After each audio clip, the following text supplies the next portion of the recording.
I need some traction. You need some traction. I'm Guillaume Cabane.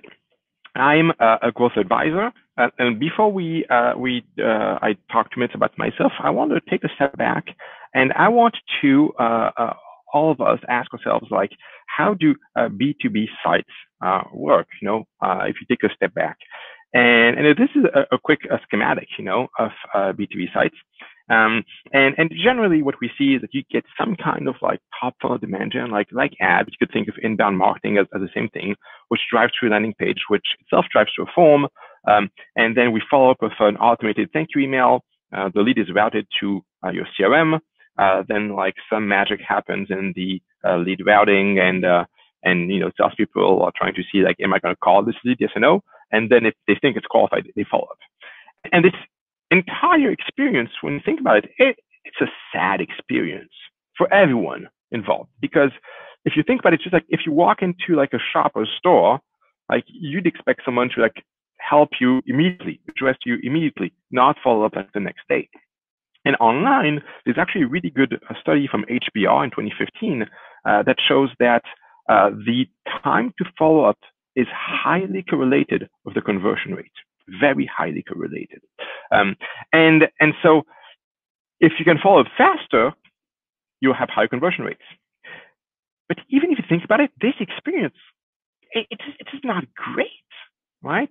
So no one really wants this experience, and no one really wants to have to go through a contact form, and salespeople actually don't get a lot of insights, right? And so today I want to actually kill the contact form and make this experience 10 times better.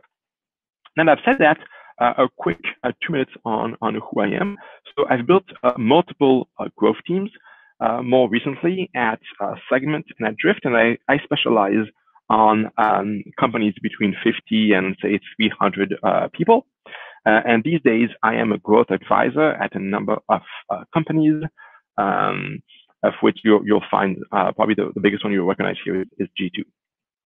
And throughout the past couple of years of my career, I'm probably best known for having created what we call these days the reveal loop, which is a process to identify anonymous visitors on your website, which companies they work for, and follow up with them through email and other platforms, right? To kind of start killing this dreaded contact form.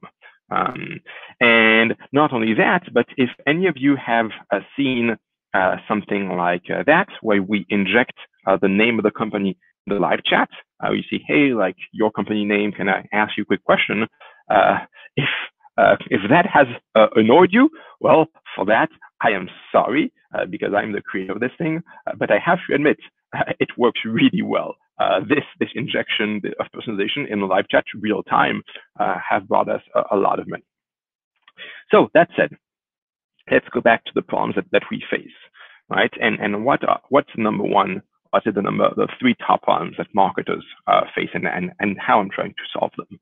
When I think about that, I really usually see those 3 problems, right? We are facing like a saturation of channels, right? And I'm going to show you what I mean by that. Our CAC, our cost of acquisition, is going up big time. And unfortunately, our LTVs, our lifetime value, are fairly stable.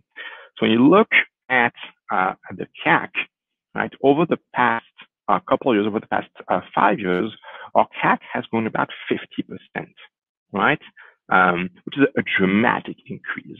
And some channels have say the CAC has grown more than others, but I do like acquisition across multiple companies, and I see that everywhere, right? And as you can see on the chart, both for B2B and B2C.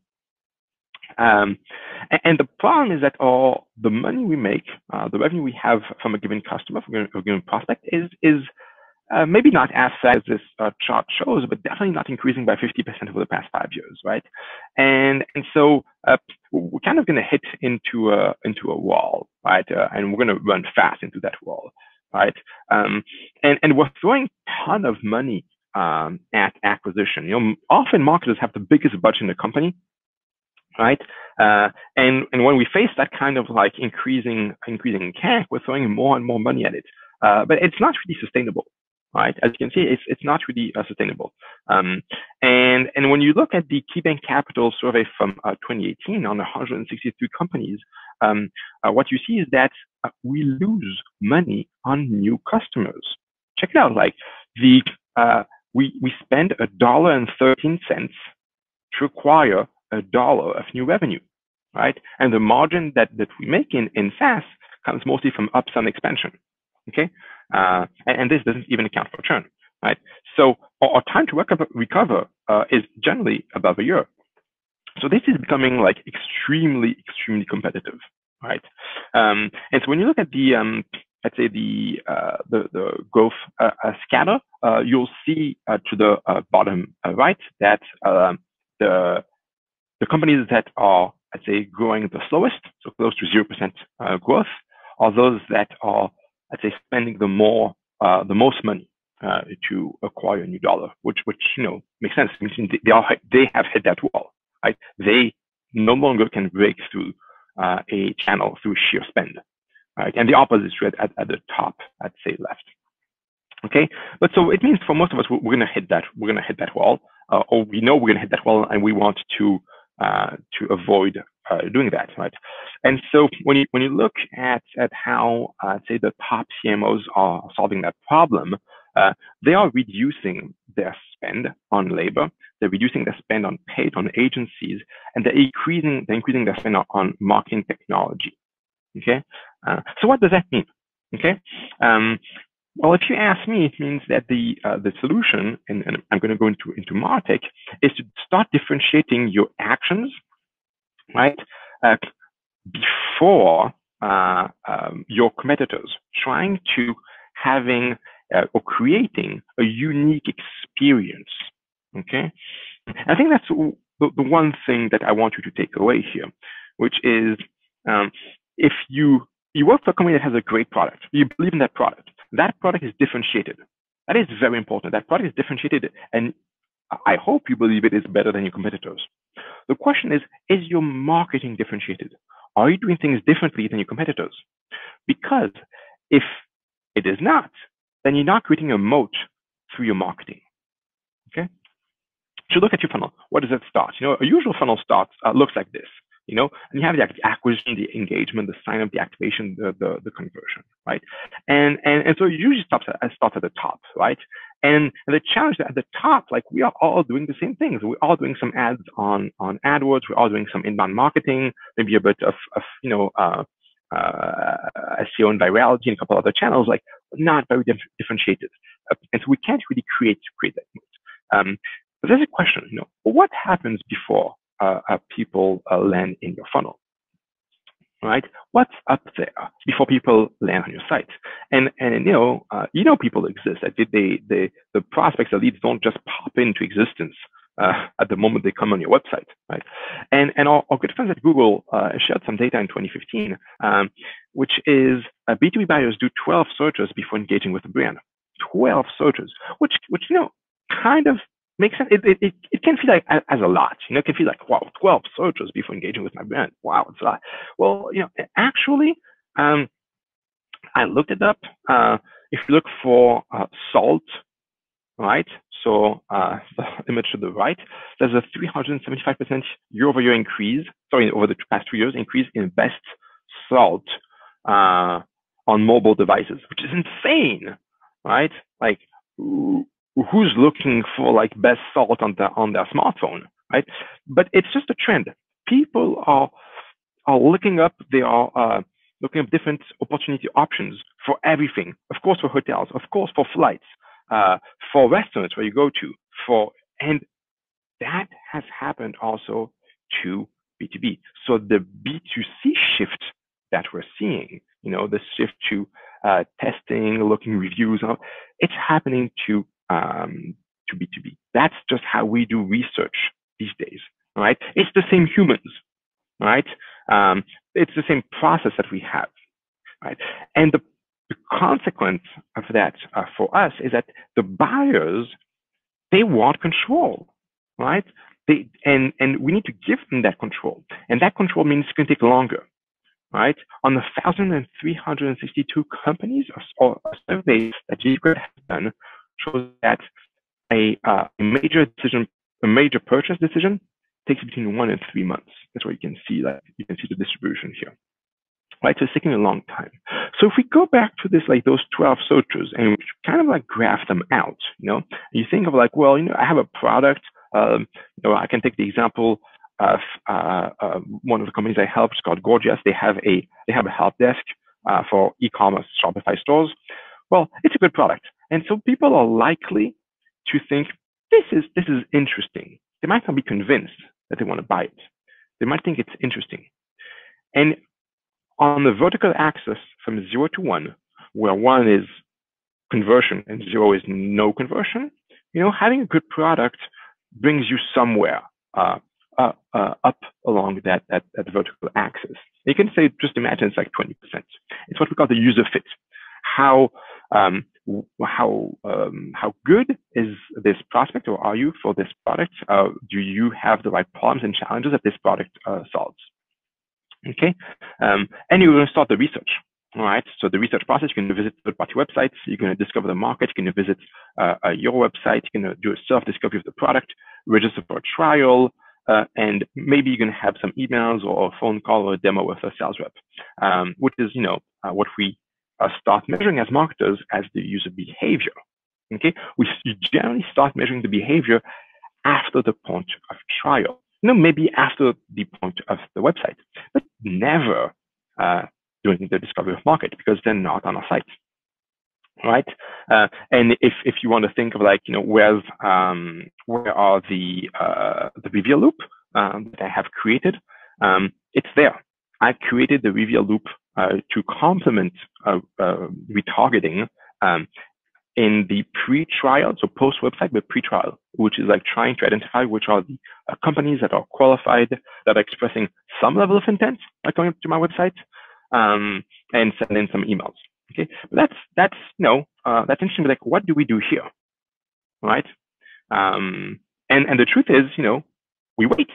We do nothing, right? We wait for the people to come to our site, right? And so if we go back to this, like the question is like, what happens here? Doing those 12 searches. So let's expand this a bit. Let's think through the discovery of market phase. And that discovery of market is what we have now called signals. Okay, and there are like a couple of different signal types when you think about it. They are, I'd say, explicit signals. So coming to your website is not one. An explicit website is going to be filling a form on your site. Is it going to be starting a live chat? If you have a phone number, it might be calling. They are making an explicit behavior that they want to talk and that they're interested. And then we have implicit. Implicit is going to be visiting your sales page, reading multiple reviews, reading multiple blog and articles. Okay, the explicit is really, it has high conversion but a low volume. The implicit has a high volume but a low conversion, and most of the time we don't know about them. Let's see how we can get data on implicit signals. A couple of examples. So if you look at those that are proprietary, we can think of G2, for example. And so for those who don't know, G2, it's a review website for business software. And they have a premium subscription that lets customers get IP traffic data each time your logo is displayed on a page, on a category page, on a competitor page, or you name it, right? And you can see here that if you look at the center column here, Informatica, this is what, as a premium customer, you would see. You can see the number of visitors for this given company, Informatica, that are looking at your product or at your competitor product or at the category page for live chats. And you don't need to be a very smart sales rep to see that this is an amazing signal, right? You can see there's a buying process happening. You got to call them now, right? And then once you have that, you can sync it, of course, to your CRM, your marketing automation, or just like send an email to the right buyers at the company. And for those of you who know Product Hunt, which is a fairly popular site where people are posting products, there's a free API where you can see who has voted the product, your product, and maybe they are not customers and you would want them to become customers, or even your competitors, right? And you can just pull all of that and say, hey, like if this person has voted a competitor, maybe they're customers, but maybe they're not, and they just like the product, and maybe we should talk to them. So those two are very specific traffic insights. They are like they are owned properties. You also have companies that offer, I'd say, a broader traffic insights. If you look at Bombora is a company that has partnerships with a few thousand websites that publish business content. You're going to see like the Wall Street Journal, you're going to see CNN, Time, a couple of others, right? And they gather the same strategies. Like they gather the IP address, they find the company, and then they start aggregating, which companies and how many people from that company has read what topic, because their little crawlers will go to the same page and figure out, what the text means and what are the keywords on that page, very much like Google.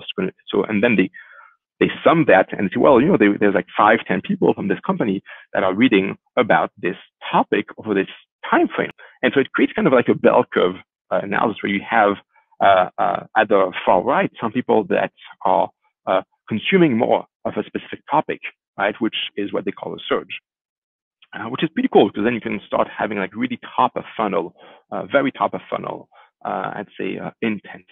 Okay. There's also things like web technographics, right? And one of the best knowns here is as Datanize. And what technographic means is the technologies that are installed on a web page. So the JavaScript or other pieces of code that can be analyzed and linked to a specific technology, right? And so if you think of, look at Datanize, for example, I can see here that on this website, boardgamegeek.com, Shopify was installed on July 23rd, 2019, and was last seen on December 8th, 2019, with a high confidence. And can start doing some things around like, well, if I'm selling, and this screenshot was taken on December 8th, I'm sorry, so this is current. Something, well, they just migrated, or they migrated recently in the past couple of months to Shopify. If I sell a Shopify plugin or a Shopify help desk like Gorgias, this is a new potential customer. And hopefully they have not yet, I'd say, covered all of their needs Shopify-wise, right?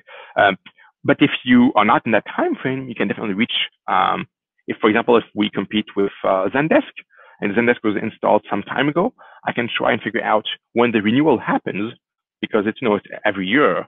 And so I can just take 10 months after the last renewal and reach out saying, hey, you've got a renewal coming up. Are you still happy? Which is a great way to compete.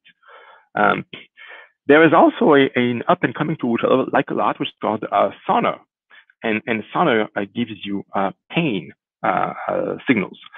One of the examples that I love that they do is that they scrape the UPS and FedEx websites, among many other things. And they're going to look at which companies are impacted by delivery delays, right? And if they are impacted by delivery delays because there's a snowstorm, for example, you can reach out to this company saying, hey, you're going to have an increase in the number of tickets. And you're going to have a lot of people reaching out with a question such as, where's my order? Where's my package? Right? And that's something that we can help with, right? And so they actually specialize in detecting all of those pains as they happen or just before they happen, which is quite amazing. You also have like hiring data, right? I have a couple of companies here. I'm going to present Predict Leads. Predict Leads actually scrapes the Alexa top 1 million, maybe a bit more these days actually, websites in the US, and looks for the job boards, the slash jobs or slash careers of all of those companies, and has natural language processing and identifies all of the postings. And then you can do a query. You can get alerts saying like, hey, I want a data analyst, or I want a VP of sales, VP of success at such and such companies, and you will get an alert, JSON or an email, whatever you want, that tells you, hey, this company has just posted such a role. And I can tell you through working, with B2B software over the past 10 plus years, a new hire intent is always highly correlated with a buying motion. You don't hire an executive person and don't give them budget, don't give them leeway to buy software. That does not happen. Okay, so that person's going to come in, and that person's going to want to make some changes. Okay, and you better be the person that is offering them solutions to look good in the first couple of weeks, a month in their job. Okay, and you can also look at, if you have an existing customer base, you're going to have about 15-20% of turnover in that customer base. I'm not thinking of churn. I'm thinking of individuals who leave that company. And that's, you have 15-20% of individuals who leave that company every year. The average tenure in the US is like 4 years. So, you can compute that back to, about 20-25%. And they go somewhere else. And if you work in tech and you leave your company, you're going to stay in tech, right? And so the question is like, did they like my product? Did they have a high NPS? If they have a high NPS, well, I should reach back. And I should say, hey, you liked our software, you went to a new gig, congrats to the new gig, how can we help you? And of course, the best signals are custom signals, custom scraping, and social engagement. A couple examples here. If you look at, for example, LinkedIn, we can scrape the votes and the likes, the comments, and find all of the people that have engaged with a given post, and follow up on LinkedIn with a DM saying, hey, thanks for engaging with the post from our VP of marketing. How can we help? Examples also like scraping job postings on Upwork. Same thing, and finding out who's looking for contractors on Upwork. If you specialize in product software that is linked to advertising spending, you can get that data from SEMrush.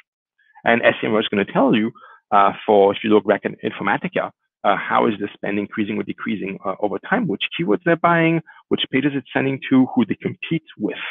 And if AdWords is not your turf, but it's Facebook, great. Facebook now has the Facebook ad library, which is a public page. We can look up any advertiser, that's part of their settlement with the DOJ. Like, you can find any advertiser in the US and figure out which ads are they running.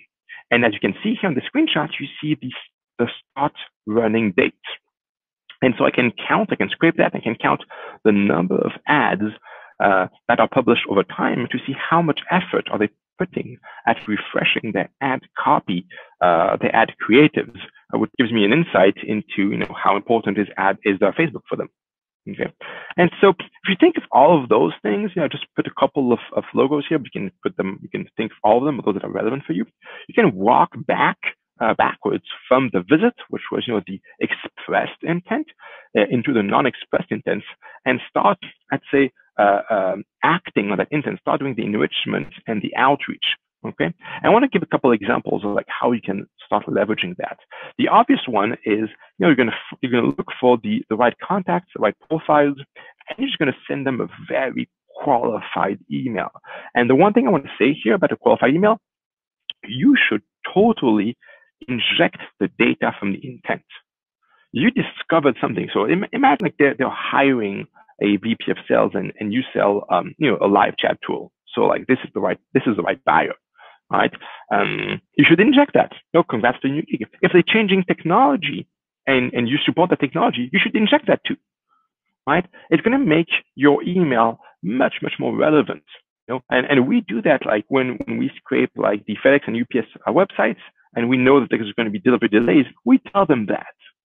Okay, and email is just one possible channel. If you go back to what I said earlier, which is you got to create a unique experience that is differentiated and so much better than your competitors.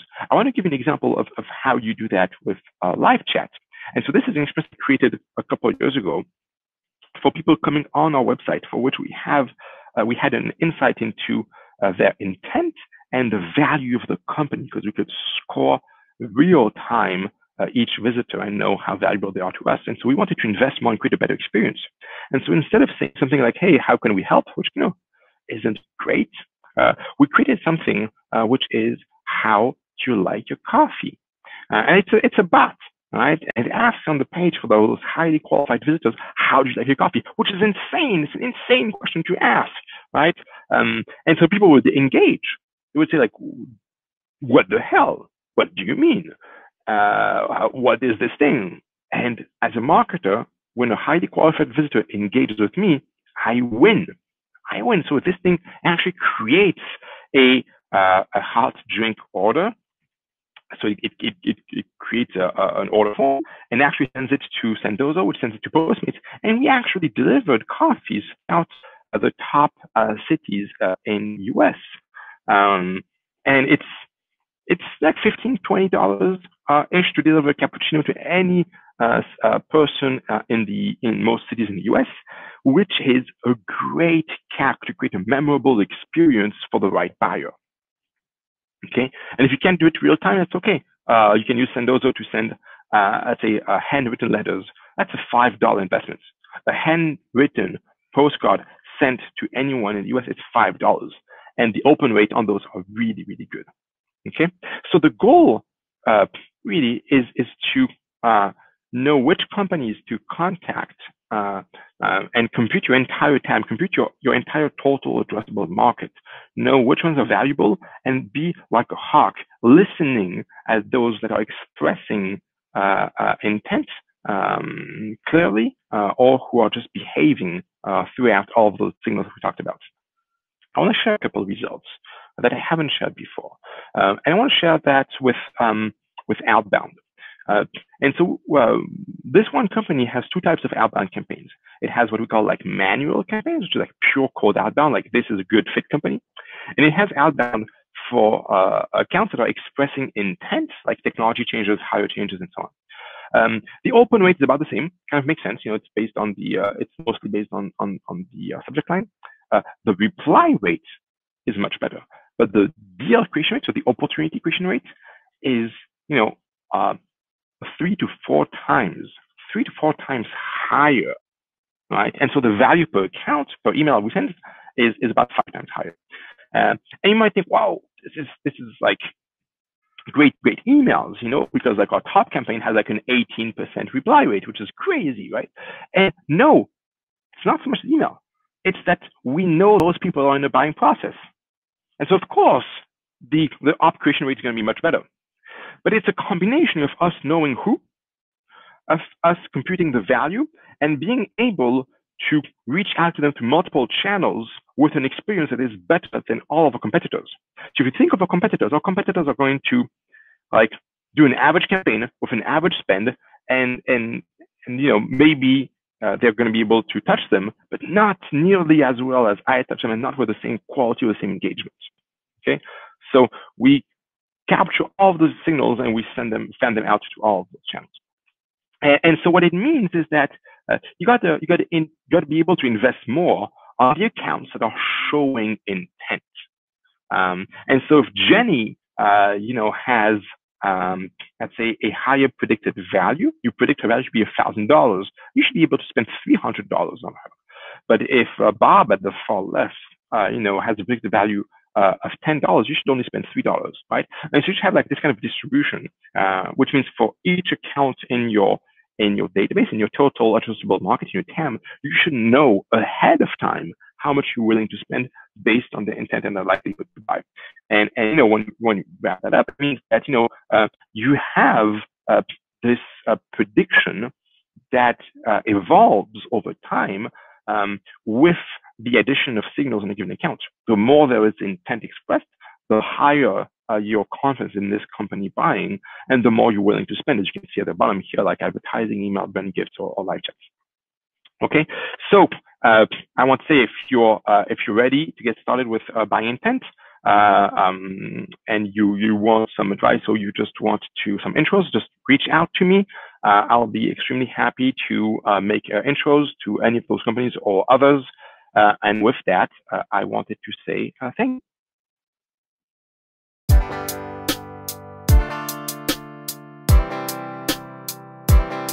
I need some traction.